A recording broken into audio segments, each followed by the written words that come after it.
Hello and अस्सलाम वालेकुम। मेरा नाम उस्मान जुन्नूरैन है और आप देख रहे हैं उस्मान जुन्नूरैन यूट्यूब ऑफिशियल चैनल।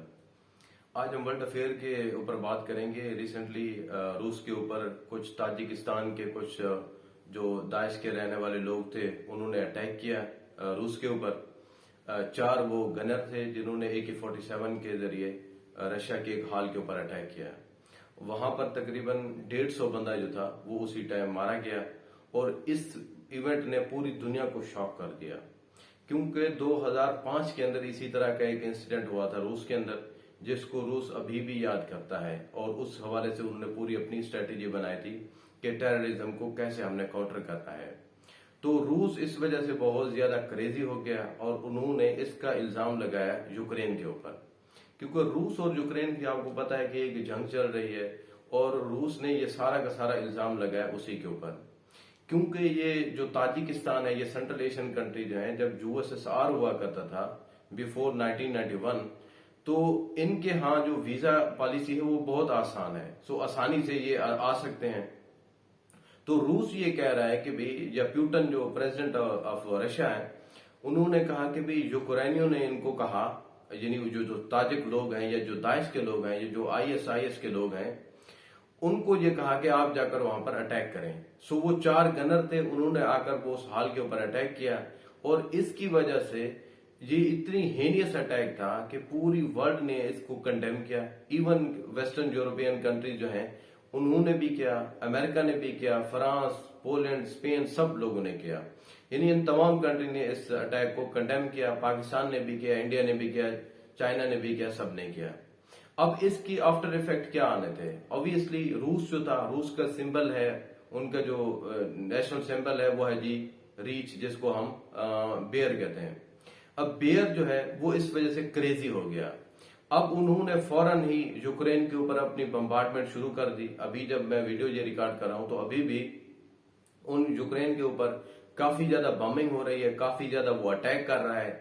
और उसके बाद यह है कि एक रूस ने एक अपना मिसाइल दागा है और जो कि पोलैंड की एयर स्पेस को उन्होंने वायलेट किया है।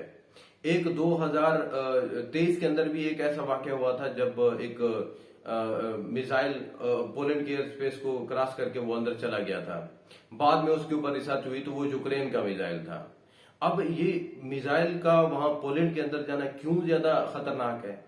क्योंकि एक नेटो एक मिलिट्री अलायंस है बहुत से यूरोपियन कंट्रीज का, जिसके अंदर कोई तकरीबन 31 कंट्रीज हैं। अब उनका उसका जो आर्टिकल 5 है वो ये कहता है कि अगर किसी कंट्री के ऊपर अटैक होगा तो आर्टिकल 5 को इन्वोक करके तमाम कंट्री जो हैं वो उस मुल्क को डिफेंड करेंगे, या जो कंट्री इन्वेड करेगा, जो अटैक करेगा, उसके ऊपर ये सारे कंट्री जो है वो अटैक करेंगे। अब इसके ऊपर सीरियसली जो यूरोपियन कंट्रीज हैं या जो नेटो के कंट्रीज हैं वो ये सोच रहे हैं कि भी रूस ने इंटेंशनली इस मिसाइल को मारा है और इस वजह से हम इसके ऊपर अटैक करें। सो इसके सीरियसली रिपरकशंस होंगे, कॉन्सिक्वेंसेस बहुत ज्यादा होंगे। हो सकता है कि इसकी वजह से थर्ड वर्ल्ड वॉर जो है वो भी शुरू हो जाए। तो इस वजह से रूस जो है वो काफी ज्यादा एक ड्रास्टिक मेजर ले रहा है कि भाई इस सारी चीजों को कैसे टैकल किया जाए। अब ताजिकिस्तान जहां के वो बाशिंदे थे, ताजिकिस्तान के प्रेसिडेंट ने भी एक रिसेंटली बयान दिया। उन्होंने कहा कि भाई जिस तरह ये इसका दहशतगर्दों का कोई मजहब नहीं होता, इसी तरह दहशतगर्दों की कोई रियासत नहीं होती। हम इसको ओन नहीं करते, हमारी रियासत ने इनको सपोर्ट नहीं किया, बल्कि ये इंडिविजुअल थे, ये क्रेजी और फैनेटिक लोग थे, इन्होंने आकर रूस के अंदर अटैक किया है। सो इस बात को तो खैर रूस एक्सेप्ट नहीं कर रहा। तो मेरे ख्याल में जितनी मेरी इंटरनेशनल पॉलिटिक्स के ऊपर वो है, थोड़ा ग्रिप है या उसके ऊपर थोड़ा रिसर्च है, तो ताजिकिस्तान को भी बॉम्ब करेगा रशिया, क्योंकि ये बहुत बड़ा अटैक है, क्योंकि 150 बंदा उनका उसी एक वाक्य की वजह से मारा गया है। दूसरा, वो यूक्रेन के ऊपर अपनी जो उन्होंने ऑलरेडी ये शुरू कर दिया बमबारी, उसको भी काफी ज्यादा बॉम्ब करेगा, उसके तमाम शहरों को अटैक करेगा। क्योंकि पहले रूस के अंदर ये एक मूवमेंट चल रही थी कि प्यूटन जो है वो अपनी मर्जी से उन्होंने जंग शुरू कर दी है अपनी लेजिटिमेसी हासिल करने के लिए और इलेक्शन को जीतने के लिए, क्योंकि वो इलेक्शन तो जीत चुका है, 87% उसने वोट लिए हैं।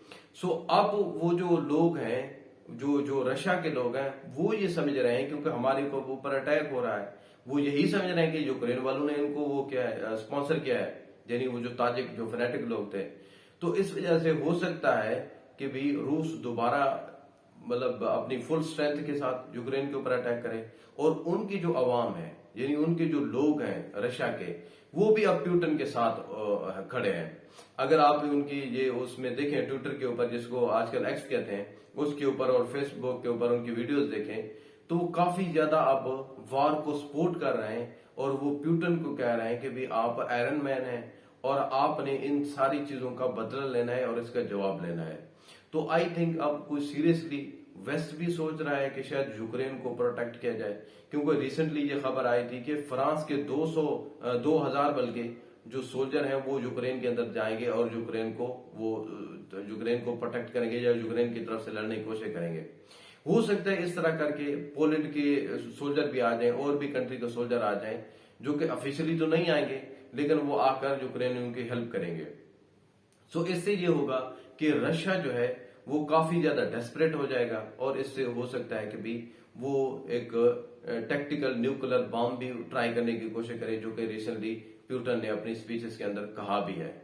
सो इन सारी चीजों के ऊपर इंशाल्लाह हम बात करते रहेंगे। आपके लिए एक आखिर के अंदर एक क्वेश्चन है, एक क्वेश्चन का जवाब बताइए कि बिग एप्पल किस शहर का निक नेम है?